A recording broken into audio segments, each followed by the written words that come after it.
valstybės jau metus planuoja, kaip integruoti blokų grandinės į savo infrastruktūrą. Ir daugelis žmonių apie tai net nieko nežino ir nesupranta. Mes vis dar galvojam, kad blokų grandinės susijusios tik su kriptovaliutom, kad tai yra tik apie kriptovaliutos, kad tai yra kažkokios monetos, ar kažkas tiesiog bando Telegramo grupė arba Discordo grupė parduoti jums kažkokią monetą. Jau pats laikas būtų atnaujinti mąstymą, nes blokų grandinė yra ne tik kriptovaliutos. Jos yra kaip infrastruktūra. Įsivaizduokit, ką padarė internetas. Kai atsirado, tai mes ne tik elektroniniu paštu pradėjome naudotis, bet pakeitė viską. Mažmenininkų parduotuvės, brick and mortals vadinamos, sumažėjo, finansai pasikeitė, žurnalistika pasikeitė, socialinė medija atsirado.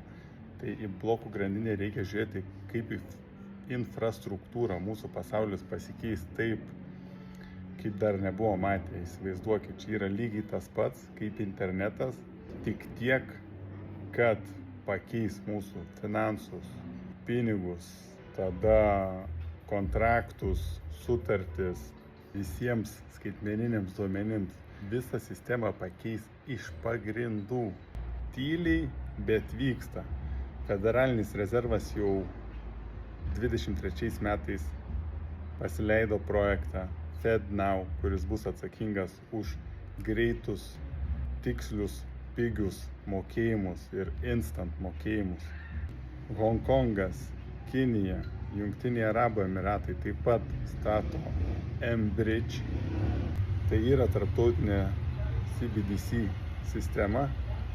Taip pat mes turim tokius banko gigantus kaip JP Morgan, JP Morgan, kurie milijardus dolerių kiekvieną dieną siunčia ir apdoroja per savo blokų grandinę Onyx.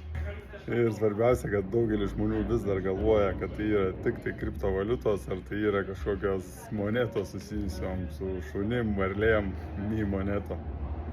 Tai yra daug daugiau negu jūs galvojate.